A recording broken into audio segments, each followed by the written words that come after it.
ওই জামাতের নিজামী আর আজকের জামাতের আমির এক না।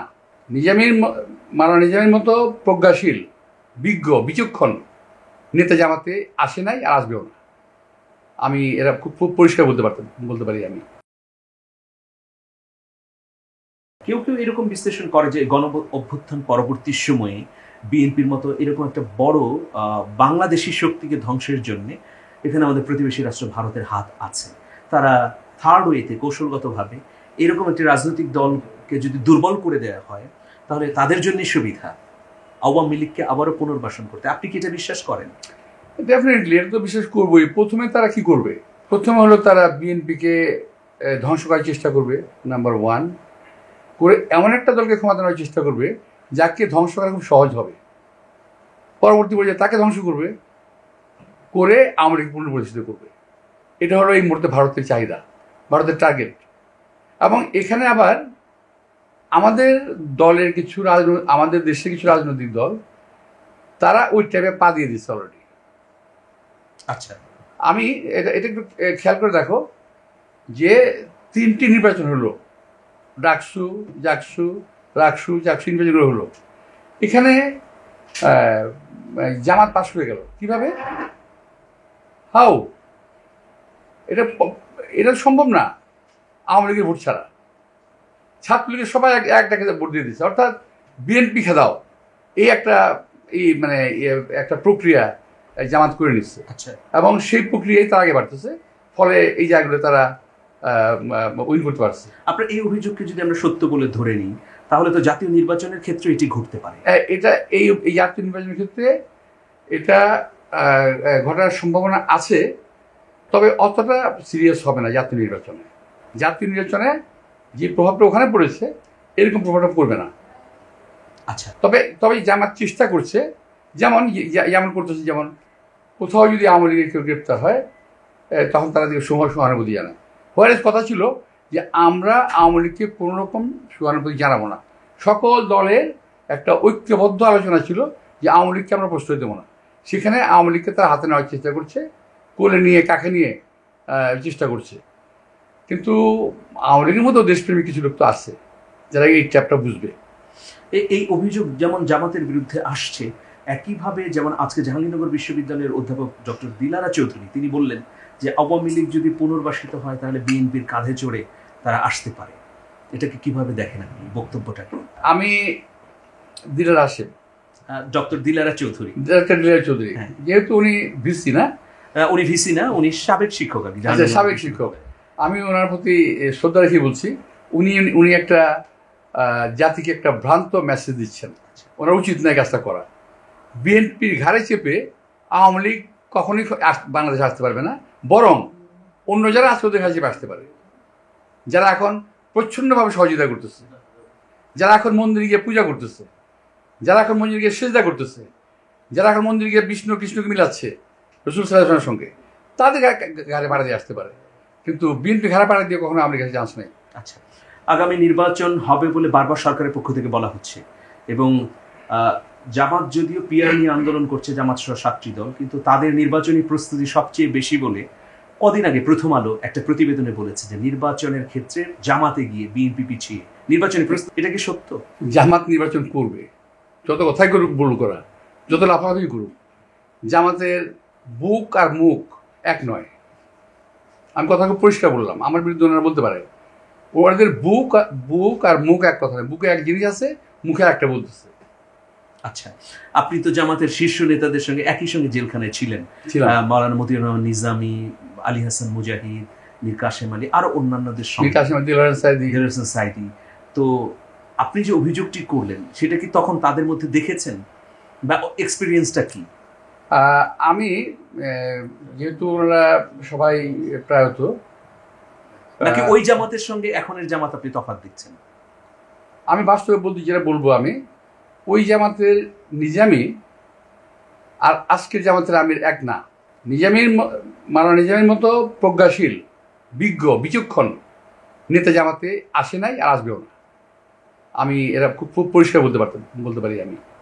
তফাৎ কি দেখছেন কোনো?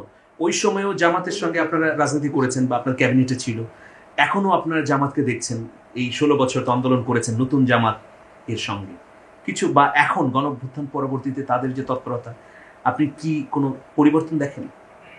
খুব একটা নাই, আমি বলবো যেটা আমি কিন্তু যে নিজামী সাহেবের কথা যেটা বললেন, এই যেমন নিজামী সাহেবের সঙ্গে বলবো আমি যে উনি আর আমি পাশাপাশি রুমে ছিলাম। আমি, নিজামী সাহেব, সাইদি সাহেব, তারপর সেক্রেটারি জেনারেল মিয়া গোলাম পরোয়ার, না না না আরে আলী হাসান মুজাহিদ, মুজাহিদ সাহেব পাশাপাশি ছিলেন। ওখানে মুজাহিদ সাহেবের দৃষ্টিভঙ্গি ছিল আলাদা।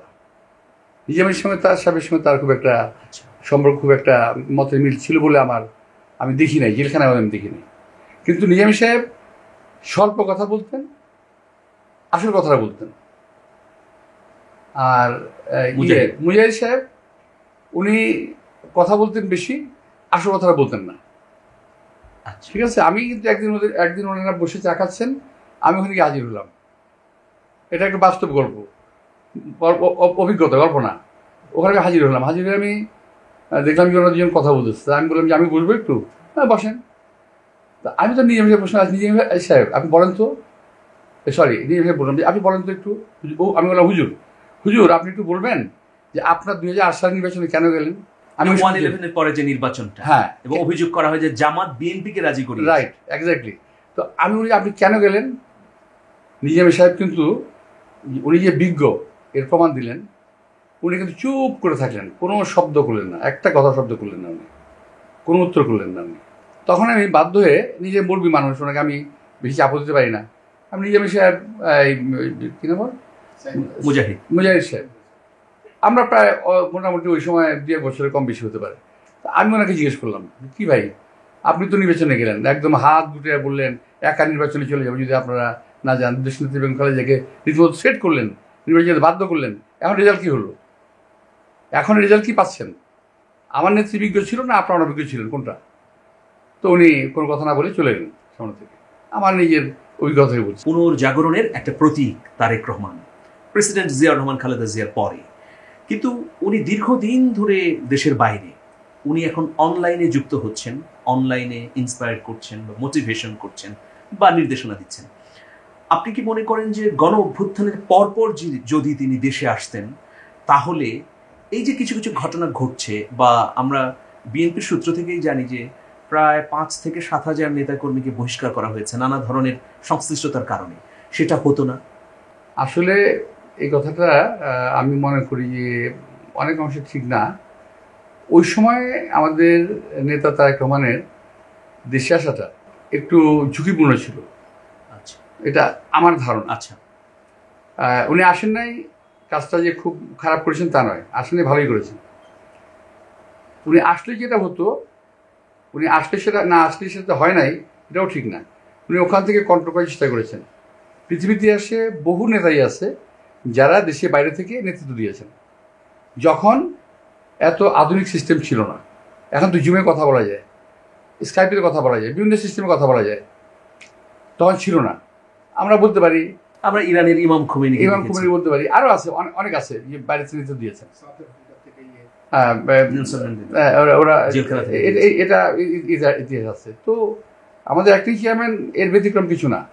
উনি ওই সময় ভালো মনে করেন, সুবিধাজনক মনে করেন নাই। তাছাড়া সবচেয়ে বড় কথা হলো, উনি তো ইংল্যান্ডে ওই সময় বেড়াতে যান নাই, না তা তো বটেই, উনি চিকিৎসার জন্য গেছিলেন, তারপরে আসেননি। বহুদিন দূরত্বে থাকলে অবস্থাটা নিজের মানুষকে চেনা যায় না। তো এই কারণেই উনি কিছুটা সময় নিলেন। আমি মনে করি উনি বিজ্ঞতার পরিচয় দিয়েছেন। দেশে আসতে যে পরিবর্তন অনেক কিছু হতো আমি মনে করি না, কারণ যারা ক্রাইম করেছে দে আর দ্য ক্রিমিনাল, তারা বিএনপির লোক নয়। আমি খুব ফার্মলি বলতেছি, তারা ক্রিমিনাল, তারা বিএনপির লোক নয়। এবং তারা, এই সরকার, আমি সরকারকে স্পেসিফিক দোষারোপ করতে চাই যে এই সুযোগটা তারা করে দিয়েছে যাতে বিএনপির উপরে বদনামটা হয়, যে যত ক্রাইম হবে তত বদনাম বিএনপির হবে। সো এই ব্যাপারে ইনঅ্যাক্টিভ পুলিশ কাজ করে না, একটা ক্রিমিনাল ধরে না। আমরা বলে দিই, ইভেন আমি তো বহু জায়গায় ফোন করে বলে দিচ্ছি, পুলিশ ধরবে না তো ওদেরকে, ক্রিমিনাল ধরবে না কেন? মানে সে যেই হোক, শুধুমাত্র বিএনপির উপরে কালিমা দেওয়ার জন্য, দোষারোপ করার জন্য এই কাজটা করা। বেসিক্যালি এটা হলো সরকারের একটা পরিকল্পিত চাল। বিএনপিকে কালেমালিপ্ত করা। change tv.press এক ফোঁটা হলুদও নেই।